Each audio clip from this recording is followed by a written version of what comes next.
नमस्कार मंडळी, मी अनुराग आणि माझ्या यूट्यूब चॅनलमध्ये आपलं स्वागत आहे. भारत आणि श्रीलंकेदरम्यान उद्यापासून कोलंबो येथे दुसरा कसोटी सामना खेळला जाईल.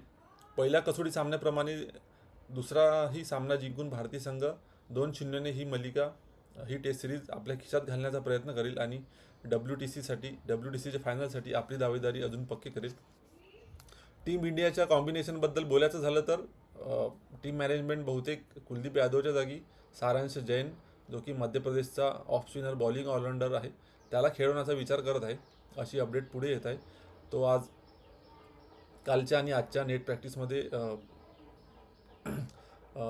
चांगली बॉलिंग करताना दिसला.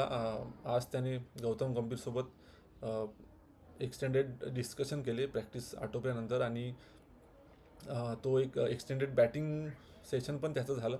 तर श्रीलंकेच्या या टीम कॉम्बिनेशनकडे बघता त्यांच्याकडे 4 लेफ्ट हँडेड बॅटर्स आहे. तर एक ऑफ स्पिनर टीममध्ये भारतीय संघात असणं एक चांगलं ऑप्शन असू शकते. या दृष्टीने टीम मॅनेजमेंट बघत असेल. आणि आपण मागच्या व्हिडिओमध्ये बोललो होतो पहिल्या टेस्ट मॅचच्या रिव्ह्यूमध्ये की कुलदीप यादव त्याला आपला फॉर्म मिळाला नाही, आपली लय त्याला मिळाली नाही पहिल्या टेस्टमध्ये. तो बॉल स्पिन करू शकला नव्हता आणि श्रीलंकेचे बॅटर्स त्याला सहजासहजी खेळू शकत होते.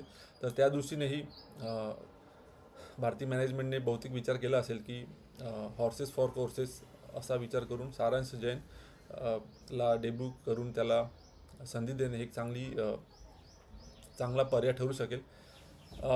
मला वाटते जर सारांश जैन उद्या खेळला तर एक चांगला निर्णय आगरकर आणि निवड समिती जी आहे ती एक चांगला पॉझिटिव्ह निर्णय भारतीय डोमेस्टिक प्लेयर्स जे आहे जे खेळत आहेत त्यांना देईल. कारण की आपण बघत आलो आहे आगरकर आणि आगरकर च्या अध्यक्षतेखालील निवड समिती आहे ते डोमेस्टिक परफॉर्मन्सला रिवॉर्ड करत आली आहे. सारांश जैन असो नुकत्याच एक उदाहरण झालं. त्याचबरोबर देवदत्त पड्डीकल आपण कंटिन्युअसली बोलत आलो आहे की तो मागच्या रणजी सीझनमध्ये एक चांगल्या फॉर्ममध्ये होता.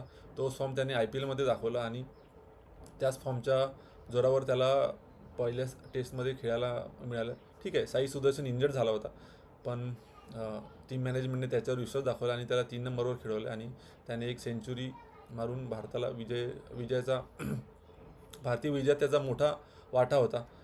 त्याचबरोबर सरफराज खान असो किंवा नबी असो, या सगळ्या डॉमेस्टिक प्लेयर्सला डॉमेस्टिक क्रिकेटमध्ये परफॉर्मन्स करणाऱ्या प्लेयर्सला भारतीय निवड समिती ही चान्स देत आहे. तर एक पॉझिटिव्ह संकेत म्हणता येईल. आणि सारांश जैन जर की त्याचं उद्या डेब्यू झाला, उद्या त्याने पदार्पण केलं तर एक क्वचितच आपण बघत आलो आहे की 30 किंवा 32 वर्षानंतर कोणत्या खेळाडूने भारतीय टीममध्ये ती टेस्ट क्रिकेटमध्ये किंवा ODI क्रिकेटमध्ये डेब्यू केलं असेल. तर अजून एक पॉझिटिव्ह गोष्ट जे की आता प्लेयर्स डॉमेस्टिक क्रिकेट खेळत आहे, रणजी क्रिकेट खेळत आहे. आपण म्हणतो की सगळ्या प्लेयर्सचा कल आता IPL कडे वळत आहे, रेड बॉल क्रिकेट बोरिंग होत आहे. तर एक चांगला संकेत त्या सगळ्या क्रिकेटर्ससाठी सारांश जैनच्या रूपाने. तर मला वाटते भारतीय क्रिकेट एक हळूहळू का होईना चांगल्या मार्गाने वळत आहे, चांगल्या मार्गाकडे वळत आहे. त्याचबरोबर श्रीलंका टीममध्ये 1-2 चेंजेस होईल. कामिल मिश्रा एक बॅटर आणि बहुतेक विश्वा फर्नांडो एक लेफ्ट हँडेड बॉलर यांची श्रीलंका टीम निवड करेल. आणि उद्याच्या सामन्यासाठी बॅलेन्स पिच राहील असं अंदाज वर्तवण्यात येत आहे, जे की बॅटिंग फ्रेंडली राहील सुरुवातीला आणि मग 3-4 दिवसानंतर थोडी स्पिनला मदत करेल. श्रीलंकेच्या बॅटर्सच्या पहिल्या टेस्टच्या परफॉर्मन्सनंतर आपण बघितलं की भारतीय स्पिनरसमोर त्यांचा टिकाव लागू शकला नाही. तर एकदम रँक टर्नर विकेट नाही राहील असा अंदाज वर्तवण्यात येत आहे. तर बघूया उद्याच्या सामन्यामध्ये भारतीय संघ कशा प्रकारे परफॉर्मन्स देईल. उद्याच्या मॅचमध्ये मला वाटते यशस्वी जयस्वाल आणि रिषभ पंत यांच्याकडे पण लक्ष लागून राहील.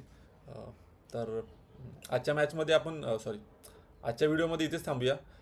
अशाच दर्जेदार मराठीमधील क्रिकेट ॲनालिसिससाठी लाईक करा, शेअर करा आणि सारांश जैनच्या निवडीबद्दल तुम्हाला काय वाटतंय हे नक्कीच कमेंटमध्ये कळवा. धन्यवाद.